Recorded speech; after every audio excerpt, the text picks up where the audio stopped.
ప్రభుత్వ మద్యం దుకాణాల ద్వారా 19-24 కాలంలో 99,413.5 కోట్ల మొత్తం విక్రయంలో రిటైల్ అవుట్లెట్లు 2014-24 కాలంలో 615 కోట్లు మాత్రమే డిజిటల్ విధానంలో నమోదైంది అధ్యక్ష.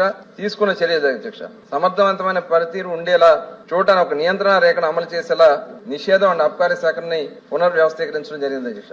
దానికోసమే గతంలో వాళ్ళ చేతుల్లో ఉంచుకోవడం కోసం సెబ్ అని పెట్టి మొత్తం డిపార్ట్మెంట్ లో ఉన్నటువంటి 70% ఎక్సైజ్ లో ఉన్నటువంటి సిబ్బందిని మొత్తాన్ని కూడా వాళ్ళని సెబ్ అని పెట్టి వాళ్ళకి అర్హత అధికారం లేకుండా చేసినటువంటి పరిస్థితుల్లో తిరిగి మళ్ళీ మా ప్రభుత్వం వచ్చిన తర్వాత కూటమి ప్రభుత్వం వచ్చిన తర్వాత ఆ 70% మందిని మళ్ళీ ఎక్సైజ్ డిపార్ట్మెంట్ తీసుకోవడం జరిగింది. ఇవాళ ఎందుకంటే ప్రొహిబిషన్ చేయాల్సినటువంటి శాఖను తీసుకెళ్లి నిర్వీర్యంగా వాళ్ళని పక్కన పెట్టేయడం జరిగింది.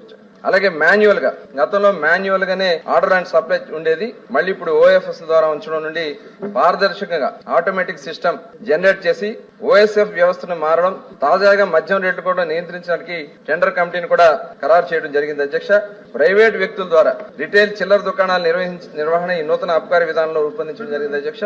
ఎంఎన్సీలన్నీ అన్నిటికి చెందిన జాతీయ కంపెనీలకు చెందిన బ్రాండ్స్ అన్నిటిని మార్కెట్ లో ప్రవేశపెట్టడం జరిగింది.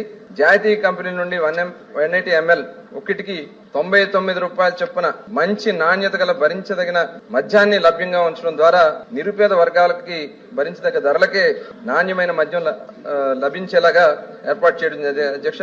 13 పరిమిత ఐఎంఎఫ్ఎల్ కోసం 9 పరిమితుల రమ్ కోసం 10 పారామీటర్ల బీర్ కోసం 7 పారామీటర్లో పరీక్షలు నిర్వహంతంగా అమలు చేయడం జరిగింది అధ్యక్ష. దీనికోసం ప్రత్యేకంగా ల్యాబ్ లో కూడా లేటెస్ట్ టెక్నాలజీ ఉన్నటువంటి మిషనరీ కూడా తెచ్చి వాటిలో ల్యాబ్ టెక్నీషియన్ చేయడం జరిగింది. గతంలో కేవలం ఓన్లీ దాంట్లో ఎంత ఆల్కహాల్ పర్సెంట్ ఉందని మాత్రమే టెస్టులు చేసేవాళ్ళు అధ్యక్ష. ఇవాళ ఐఎంఎఫ్ఎల్ లో 9 రకాలైనటువంటి టెస్టులు చేస్తున్నాం అధ్యక్ష.